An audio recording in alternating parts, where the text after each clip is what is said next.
Well, we are back, ladies and gentlemen, and with a special guest. Please give it up for our friend Leslie. How you doing, Leslie? I'm doing pretty good, John. Thanks for the invite. Yeah, happy to have you. You are our first guest. First and only guest that will ever be on. Yes. Wow. Because immediately after this, I'm Yes. deleting the podcast. I promise you it won't be like this again. Oh, you mean how it took 4 hours? It did take from the 4 time in hours. which we called you to get you here to record. It is midnight. Okay, look. John told me I wasn't going to be on tonight. I was like, whatever. I was spending my time down at the hub programming. You call me, I get here. My computer doesn't work. You help me fix it. So thank you. Leslie is also drunk and full of sushi. So And lasagna. and Double lasagna. IPA, You Garfield ass. White out. So It's good shit.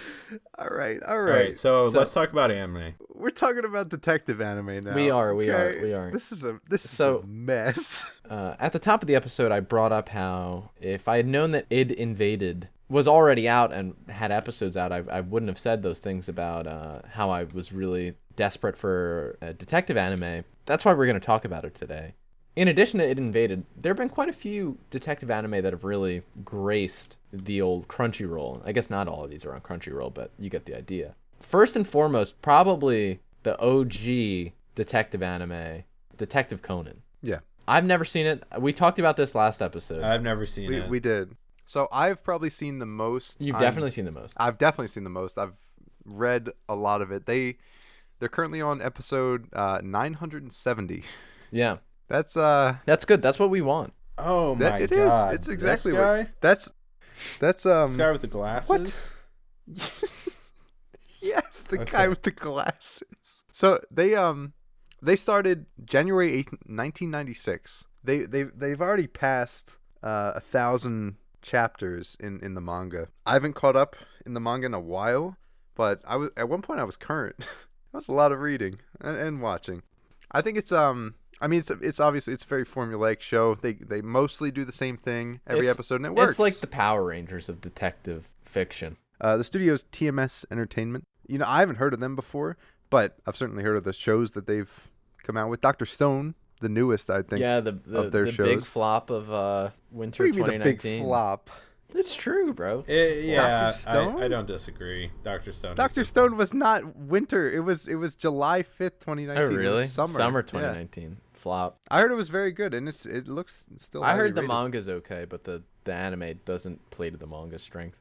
I definitely want to watch it. But other shows TMS Entertainment has made, something we talked about earlier on your list, John, Megalobox. Yeah. They've also made Re-Life, which I really enjoyed. Mm-hmm. I don't think many people, you know what? No.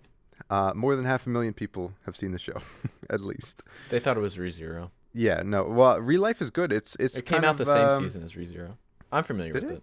2016, yeah. Yep. Yeah, he takes a pill. He goes back to being a high schooler. Some stuff happens. I think it's very good. It's a very good show. In terms of classic shows, but that are also really good, we also have Death Note, which is kind of a detective show flipped on its head. Yeah, I would say so. The main antagonist is the one doing the detective work for half of the show.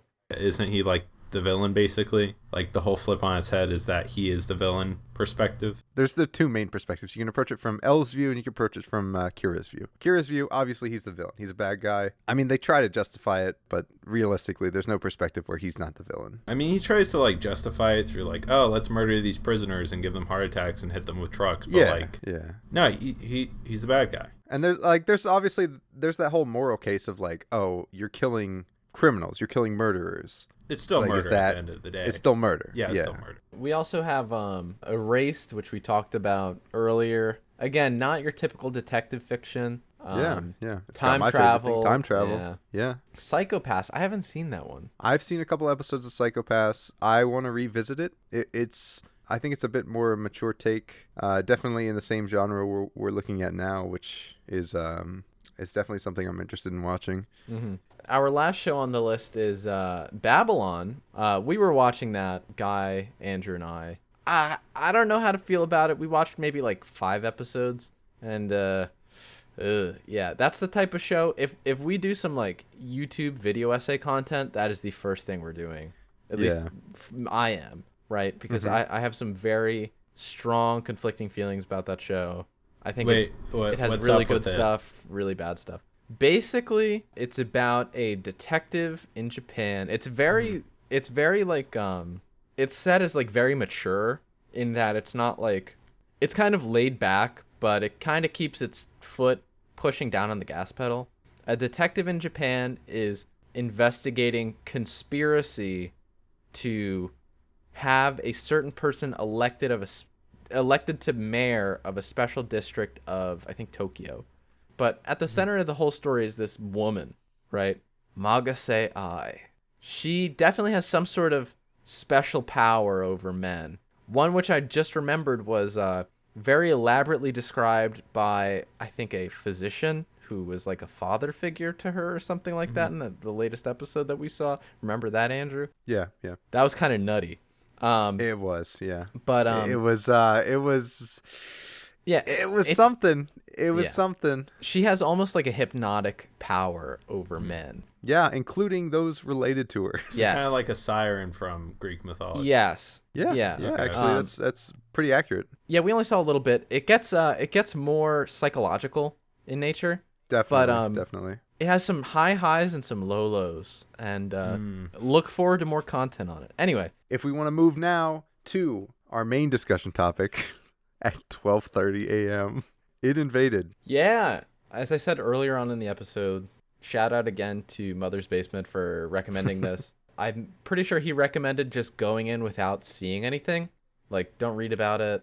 And I did, and it was pretty good. So if you want to do that, if you have enough trust in our recommendation, go check it out. Yeah, I would say, I mean, no spoilers, but there's going to be spoilers.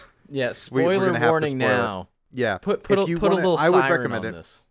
I'm not going to put a siren. Put a siren on this. I might put a ding. Yeah. If you want to go in completely blind, and I would recommend going in completely blind, just stop listening now and watch it. Yeah.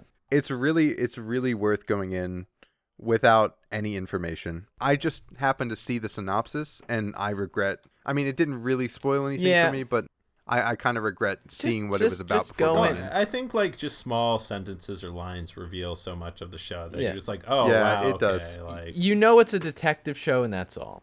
Anyway, right. For those of you who want the quick summary, It Invaded is a show about a main character named Narihisago, I think? Akihito Narihisago. Yeah. We open up not on Narihisago, we open up on his alter ego, Sakaido. So we discover through really nice exposition that Narihisago really well. is part of a detective team that is able to inject somebody into a serial killer's id, and through navigating that id, they're able to find out information on the serial killer, and then in the real world apprehend that serial killer. And Narihisago, we find out, used to be a policeman until his daughter was murdered by one of these serial killers, and he killed that serial killer. Yeah, just a bit of a warning. This show's kind of fucked up.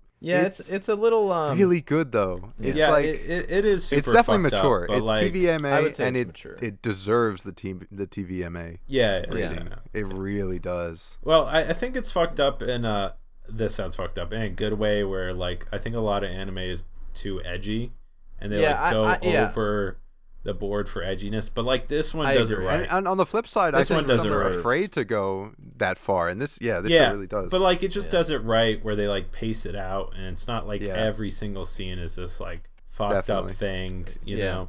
Episode 1, I would say, definitely had me really strongly hooked. I mean, I recommended it to all you guys. Obviously, I felt it was good enough for recommendation. I already touched on it a little bit earlier.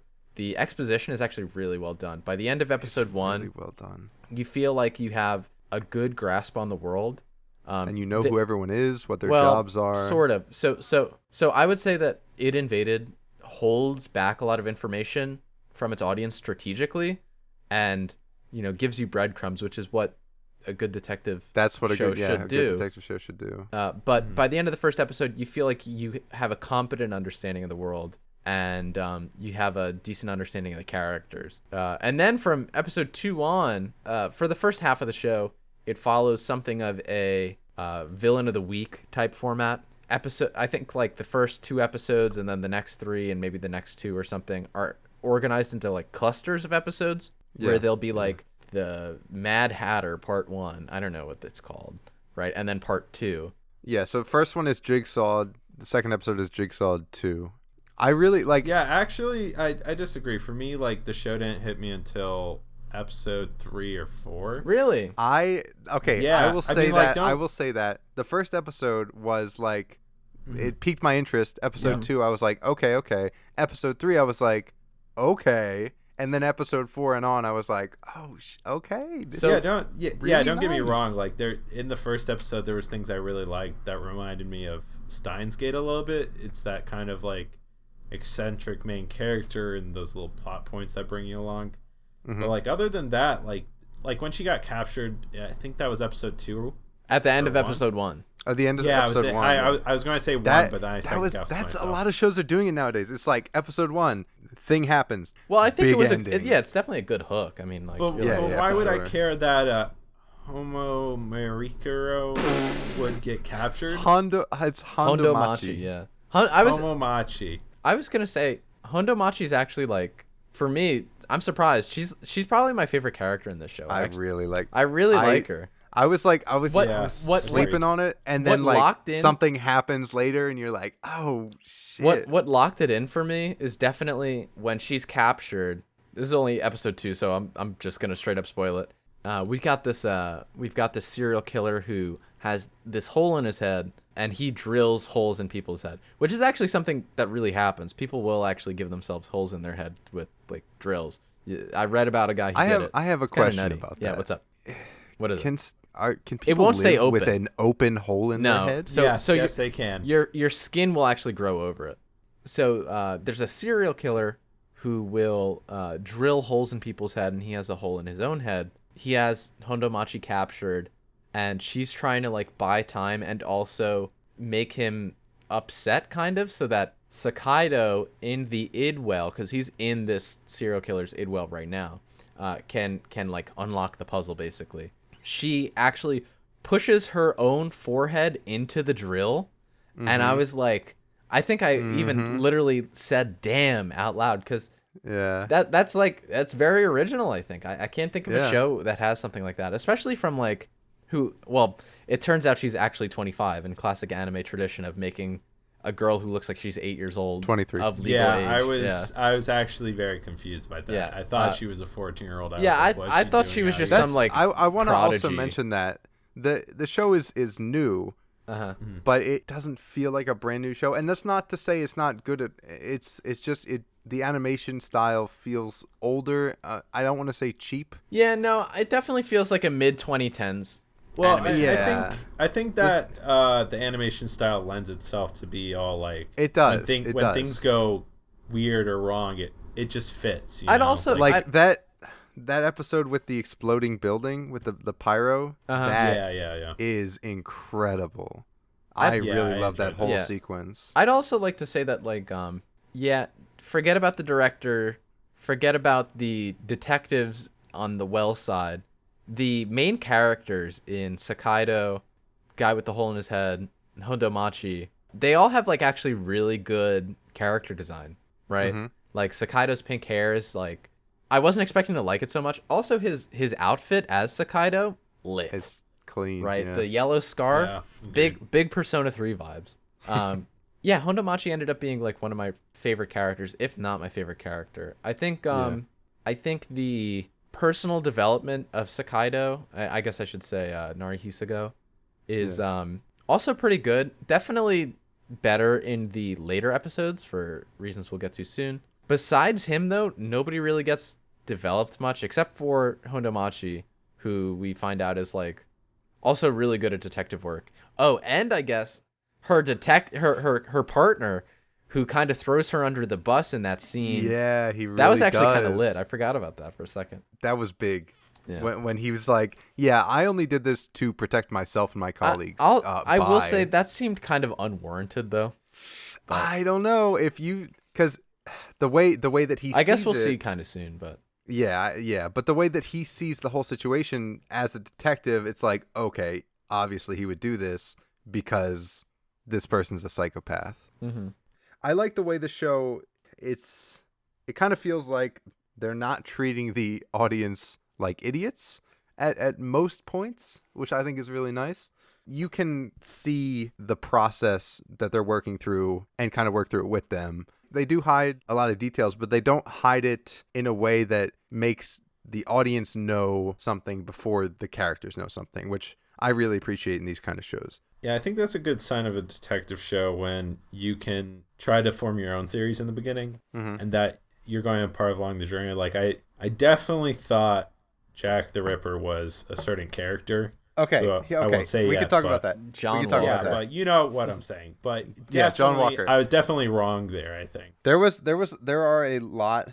I was like, I went into this and I was like, oh, this is gonna be theories left and right. Exactly. Right? That's what's fun about it. That's what you So want I out of still a they detective show. don't tell you. We still don't know exactly who John Walker is, right? You got theories, But though, you have right? theories. So they basically straight up told us. Well, they showed the back of his head. It's the director. They showed like his ponytail. No. But they No. showed another They They showed is a another misdirect. white-haired man that episode. With the same, yeah, but with No, it's- ponytails, bro. Okay, no. Here's the deal. There's generally 3 reasons you obscure someone's face in a show, regardless of what the show is. Either with like a mask or with what they did here is like a literal like digital scrambling of this person's face. And in the show, you see that people can take different forms than they are normally. So the only real reason you obscure someone's face is either you've already seen that character, they've already been introduced to the audience, or it is someone that is going to be introduced like within 1 or 2 episodes. It's not something that you would leave till the end and be like, oh, it's a random person. Why would it be this random person? Or third option is it's meant to represent something rather than be an actual person in the show. I think it's either, in this case, it's either 1 or 3. In my opinion, like, you could theorize that, okay, maybe the police chief, this is the great hair old man you'll see in the first, like, 2 or 3 episodes, and you're like, oh, he's obviously Jack the Ripper. I think he's a red herring. Like, yeah, I definitely a agree, red too. herring. It's just too obvious. But, like, you know, it would make sense if he went around spreading serial killers and, like, kind of causing artificial chase, in a sense, you know? Like, he's giving everyone a reason. I think it plays in with the theory on, like, episode 10 before we get into that, you know? Yeah, I think, and John, I think you might also have the similar theory on this. I don't think that it's the director. I don't think you can trust the look of that character to be representative of the actual person behind it because of all the changes in form that you get and just the misleading nature of the show. It is 100% All right. misdirect. Do you want- It's too obvious. Do you that's want the police this chief, is man. this is my take on what happened. Like no, John. Go they ahead. introduced another old man in the hospital. like, I episode- saw him. No, it's not put a the helmet guy. on the I don't think that's him. No. So what that guy is I think that guy. what I think this is. No, I don't think he's the red herring. Because we know who that is. We know he's the guy that developed the system that they're using to dive into these serial killers' ids. Okay. Here's my grand scheme on this entire show. It's that girl that can see or that can project dreams and gets killed by serial killers in the dream. She's Kairu? being used. Kairu, yeah, but her whatever her real name is, like Asukai. Asukai. Yeah. She is being used by, and this is in a way you could say it might be the director, that she's being used to artificially inflate this project to find these serial killers when in fact she is kind of not really but creating these serial killers. And it's possible because of what we saw with the and this is why I thought you would really like this, John, where they did a double Inception dive into dreams, right? Or into the id, where it could be that Sakaido and this whole time they even say it. There's multiple hints here that I'm kind of going off of, where his wife when he's with her, she just straight up says, "If I die, it's a sign that you're dreaming and you have to wake up." And she said that 3 levels under. Yeah, I thought that was kind of interesting. Like you said, it's like Inception and that butterfly poem. Yeah. And maybe I'm overthinking it. But I think the show is smart, and I hope that it's not just the director, because that would be too easy. I think it's definitely related to the girl, and I think it's either Sakaido himself that somehow set this up to do this because of the future sight or premonitions that this girl has somehow interact with that world. Whether or not it's a real world, I don't know yet. I'm kind of tempted to think that it's not even reality where he is at that time. I don't know. I actually agree with Andrew. I was actually thinking it might be his own dreams. Yeah. It just... because they straight up do that when he deep dives into the second id well, and that turns out to be his own id well. Because in the first episode of like 1 or 2, I want to say 3, I'm sorry, they mentioned that there's this brilliant detective pilot that went too far into the dogma or something, and I immediately thought of Psycho or whatever, the pink-haired guy. I forgot about that, actually. I think he's in the dogma right now because there's too many repetitive characters, and it's just like it's too much. I think what breaks that is that when they leave the dream back into the desert, that they forget or something. Yeah, he forgot everything, but he's like crying or something. Yeah. But so I don't think that's why it's not. Also, I don't know if this is anything, but when they go back to when his wife says in the third level, in the third deep dream or whatever, the third deep id, when his wife says, "Where are you now?" Right? That's not her just asking, "Where are you?" It's like where are you in reality? Because then you pan back to him. I didn't read it like on that. the bed. You pan back to him on the bed, and it goes over the pictures. And the pictures, now, obviously, they could just do this because it's an anime. But the pictures are like, who's taking those pictures? There's so many pictures there that are like, someone else would have to be there. Now, some of them are like selfies. Or if it's his, like, but they could POV. just be literal POV memories. Yeah, exactly. And that could be a false reality. I don't know. It's just I'm more, so it's interested more in the show. likely to me that this guy killed his family and he's stuck in this goddamn prison. I don't know. It's I feel like all of these serial killers could be representative of his own id fighting against the reality that he killed his family. Speaking on that, like, what do you think about when he like convinces them to kill themselves? Like, what? Oh, that whole thing, like that. See. If we're still going off of, and that's fucked. But if we're still going off that theory that it's all still his id, then everyone there is a part of him, and he's killing parts of himself. Maybe I'm overthinking this, but I think the show is smart enough to do something like that, and I'm thrilled to see how it turns out. Yeah, that's just something I noticed, is that each serial killer has something to do with the body. They have something. They all have a like thing. Episode 9 or 10. It's always like the face ripper or the arm twister. But it's never they all have like a thing. And now John's thinking like maybe they're right, and maybe I misunderstood. I hate to break John's it to you guys. What's John's theory? I'm not thinking that. I was gonna say, Leslie, I think good observation on the everybody is a physical based killer, but Naruhisago is a mental based killer. But I would say there are a lot of varieties of ways to physically kill somebody. There aren't a lot of variety of ways to mentally kill somebody. In fact, I would say the only real mental killer is driving someone to suicide, right? Mm-hmm. And exactly. So you can definitely make a class distinction between them. But he's the only one that drives them to like kill yeah, themselves. but like there's no variation on that. You know what I mean? But anyway, let's see. Well, actually, like, what about that though? Like, they leave it off too simply. Like, he always tells them, like, What do you mean? they just end up doing it to themselves. You know, it's What do just you mean? too. So, like, in like episode 10 or 9, I forget which, Uh-huh. they mention like, the guy who rips arms off, he ripped his own arm off, and the guy with the face thing did it to himself. Yeah. And it's just too simple. See, compared I don't to think so so. many others. I think okay. Well, here's two things. One, I think John, I think you aren't fully looking at this. On the flip side, I think maybe I'm wanting this to be more than it is, Yeah. and I think it may be a balance between those two. You don't even know what my thoughts are. Exactly.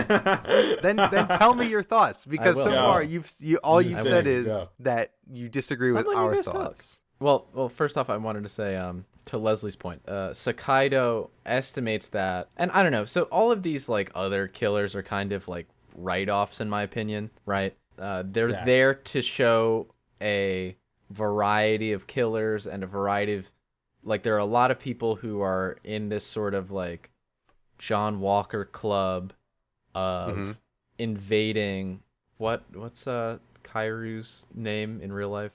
Kiki. Kiki, yeah. Asukai. Yeah, Asukai Kiki. So there are a variety of people in this Kiki invasion club, right?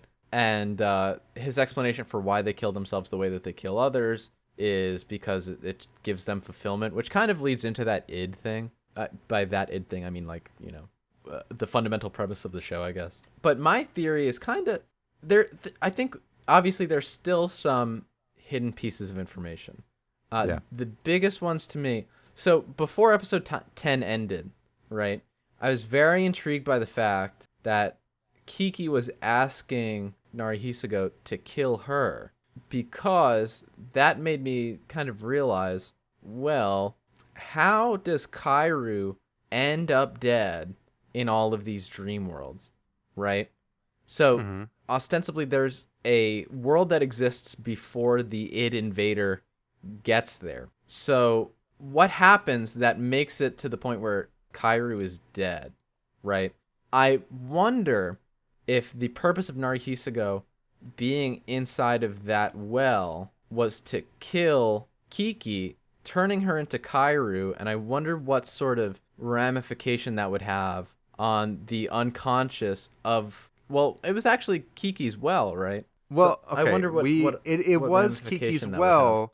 The first time we're introduced, and every subsequent time we're introduced to Kairu, she is the trigger for these brilliant detective personas to recognize that who they are, another and thing- what they're trying to do.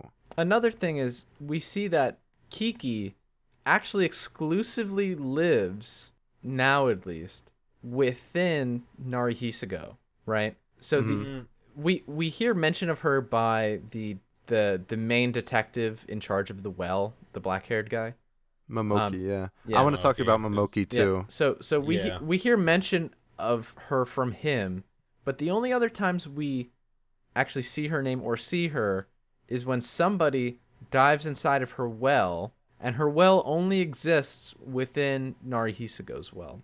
Yeah. So I think the sort of what I'll call generation of Kairu is of major importance to the plot. My explanation for what's going on is that the director is John Walker, right? And he discovered Kiki in some way. I'm guessing through and that scientist. maybe. If this is this is one of the things that I thought about in relation to my theory, though. That seems too easy. That he's John Walker.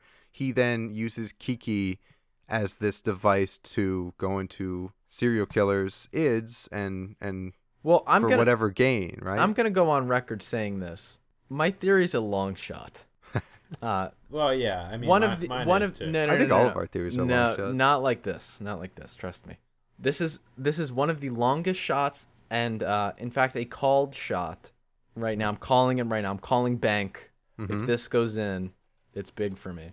I think the director is actually a reference to Haruki Murakami's book, Kafka on the Shore. So in Kafka on the Shore, we have Kafka is the main character. So Kafka is a boy who, at the beginning of the book, leaves his home and moves to, I want to say, actually, I don't know what town.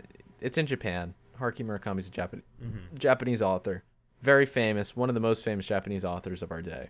But while he's there, he starts to engage in some supernatural stuff. One of which is sort of projecting his, what I would say is actually his ego, which inverts this whole id theme, right? He projects his ego in this old man named Nakata. And this man Nakata can speak to cats. And in speaking to cats, he's trying to recover this one cat who he finds out is captured by this man named Johnny Walker, right?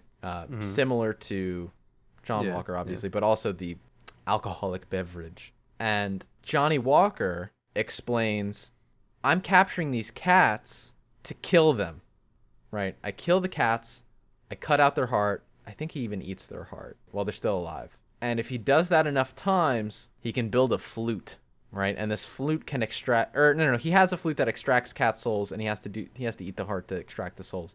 But if he gets enough cat souls, he can build a flute that extracts human souls, and eventually he'll extract the whole world. His intention is like obviously ridiculous, but also like sort of a very vague sort of sinfulness. And he later is revealed to be an alter ego of Kafka's father, who Kafka ends up dying and then fighting and then coming back to life, kind of free of this curse, right? My long shot, right, very long shot as you can see, is that the director is inspired by the author, of course, as this John Walker-esque figure.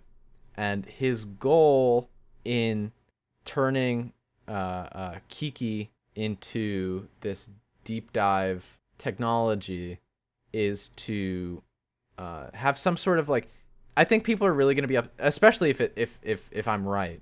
I think people are really going to be upset with the goal because they'll be like, it's kind of ridiculous.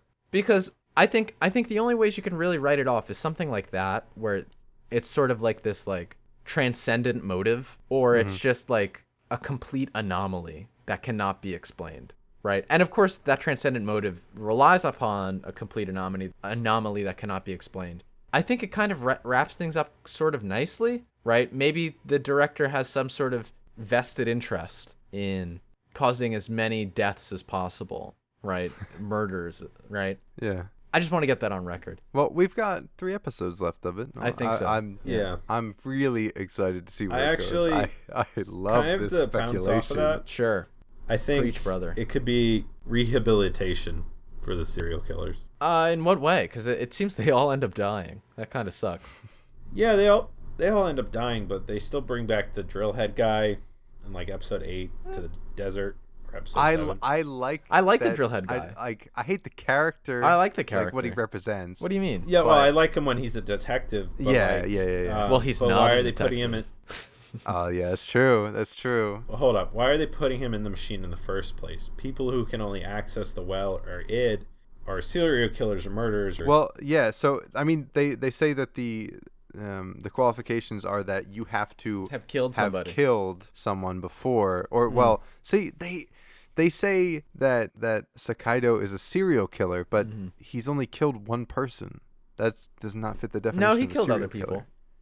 Well, he caused people to murder themselves. Yeah. No, but They before that, Well, they said he's only killed one. I guess they as said a he killed police 5 officer. people. No, that's after He kills the serial punch killer. guy, and then he can go into the well, right? Because he killed somebody. But he's not a serial But he killer at becomes that a point. serial killer because he ends up killing like 5 people that he goes into their well. They have that the black-haired guy has the conversation with them. That's him convincing people to kill themselves. That's not him That's actively but he killing still them. had intent. I know. I mean, there's that there was intent, evil but intent behind but- that in like episode 4. but this they isn't say this that isn't an it's- ontological. You have to be a serial This isn't an killer. ontological podcast. We will not be discussing whether or not someone convincing somebody to kill themselves is in fact murder. Yeah, we don't need to go into that. But all I'm saying is, from within the confines of the story, the definition they gave to get into this Idwell, I don't think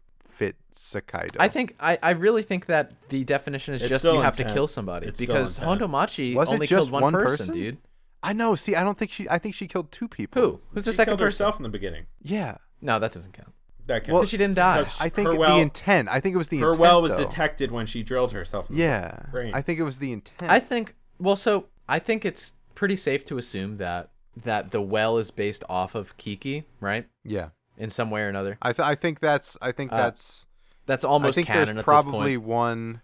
The way, remember? Okay, so Kiki says that when she dies, she's going to spread out and warp the world. Yeah. I think within each person's well, there's probably a Kiki well in there too. I don't think so. I don't know about that. You don't? Well, I think they used her that's as the like, case, or at least in the wells that the John Walker affected. Another weird thing is that that black-haired guy, right? What's his name again? Momoki. See, he's. I think he's way more important than the Yes, story is. because he's arrested, but he's not saying shit. He's not He saying knows anything. something's He going on, knows. but he's not 100%. spilling He the went and talked to that beans. doctor, and we didn't get to see any of it. Yeah. So So he knows something, but also he warned them that it was a trap to go in. yeah, and So the only apparent trap so far is one that Mr. Drillhead has no amnesia. that he knows. He remembers everything. and triggered a storm, a mind storm, the or whatever mind it storm or was. whatever. Right. But I kind of don't believe he knew about that. That seems like kind of an emergent property of the character. And the only other trap I could really think of is maybe he knows about the well within the well, right? And maybe he knows that if Sakaido kills Kiki in that well, something really bad happens. Mm-hmm. But Well, that whole. we'll see. Oh man. Wait, and we can. I gotta wait. Hold up. I'm yeah. still confused on Homa Togachi. Hondomachi. Like, with her backstory. Okay, she drills herself and Yeah, she kind tries of to what find is the her backstory? She's just a detective, I guess. Yeah, she's just a because, detective. like, junior detective. in episode 9 or 10. Somoko bumps into her, and then he's extracted back to the desert. Like, what is she doing there? You know, and then She already entered the well. She entered the well from near Hisago's well. Yes, Oh, okay. but when we knew it was his well. Yeah. And then Oh, they Okay, when they here's a her kind of well crazy from question. the other well, it was still his well. Yes, here's a kind of crazy But question. at a different time. Think about that though, John. Think of Well, that's what I was how- about to say. What Yeah. happened in Narihisago's well that it turned into from that Yes, thunder uh-huh. well into just covered in sand? Seemingly thousands, if not millions of years. Yeah. Probably thousands or hundreds. I don't know how long it is. Long time. Because like his bones would have been evaporated at that Yeah. point, so it couldn't have been that long. A lot of questions, guys. It could just be relative. Good show. Yeah, there's so many questions. It really is. And episode, I don't want to spoil episode 11's 10 coming at out all. in 2 days. I don't want to spoil. Also, we can say the opening and ending. I fuck with those. Those are really good. Good opening Yeah, and ending. The ending Yeah. is pretty But- legit, actually. The episode 10, the most recent episode. I don't want to say anything about it. Well, we kind of Um, already did. Even I know we said a little bit, but I don't want to spoil the It's- emotional parts. yeah, Good emotions. Yeah, I don't want to spoil that. It's really, it's evocative. Really good.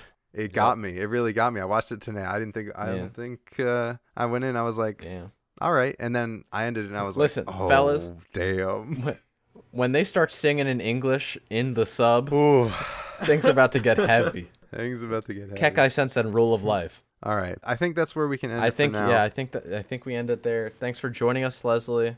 Do you want to drop any plugs on your socials? Add me on Steam. Add you Grizzly on Bear. Steam. That's elite. Hey everyone, Andrew here. I'm just finalizing the edit for episode 2, part 2. Wasn't originally intended to be a 2-part episode, but we had so much content I figured why not put it into 2 separate episodes. I've also added some deleted scenes of me, John, and Leslie from earlier in the episode that I didn't feel fit, but here they are now. Enjoy. It's just a very broad range. Like, you know, I laughed the whole time, or Sorry, I'm sorry. giving was me just this funny. bullshit on professionalism. I've done a podcast before. You. Go on. You need to bleep that out. People are gonna think this is a bit. Not a bit. This is People are real. gonna think this is a bit. All right. My life is a bit, John. I can. Okay. True, I'm gonna brother. cut this. Cut it. Cut this Just down. cut it. Leave cutting it this down. after the credits. This shit I'm is gonna funny. leave this. This is after the credits. Okay. No, Okay. seriously though. Yeah, FMJ, Full Metal Alchemist. That's not the acronym. Sorry, FAJ, what?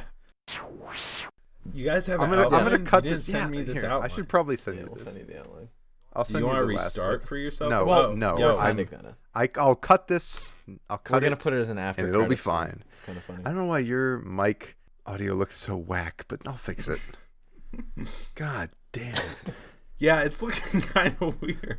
It's got like Do it. why does it have like a constant tone? I don't know. What is it? I don't know. Yeah. Well, Here, I'll just send you oh, this. you know what? That's the fan on the laptop. I'm sorry. Oh, Oh, Lord. shit. Let's back it up. Let's back Okay, it there up. you go. We're not pausing. Well, dude, okay, look, okay?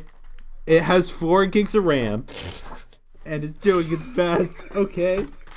And my girl keeps telling me to buy a new laptop, Oh. so fuck you. Please, you need to save all of this. This is very good. Seriously, there's kids out here with like 128 gigabytes of RAM or some shit, showing off. Fuck you. I have 32. Do you hate me, Leslie? Yeah, it annoys me that I'm trying to do work on 4 gigs of RAM. Just get more gigs? Did I talk about detective anime? I know real Yeah, quick. you know Sure, what? Go ahead. Yeah, let's just go for sh- it. Let's just shoot. It depends what you consider detective anime. 91 Days is Garbage. a detective anime. It's garbage. How's it garbage? It's not good, dude. It's like somebody saw the Godfather and was like, "Yeah, I could do that." I looked up some quotes, and they're not encouraging. It says, "A secret makes a woman woman." Fact. Thrilling. Facts. Okay. All right. Oh Lord. Now, Sorry, continue, Andrew. Yeah, we did. Now it's 107. Ooh. guess what, guys? We like but- to record ah, on man. Friday nights. God. Spoilers. I'll tell you what though. Fuck, it's episode 1 10. a.m., dude. I'm still ready to talk about shit. Why are we ending the podcast? I'm ready to talk. Because Leslie, What do you? we're Me? 1 hour in and we already have like 45 minutes recorded.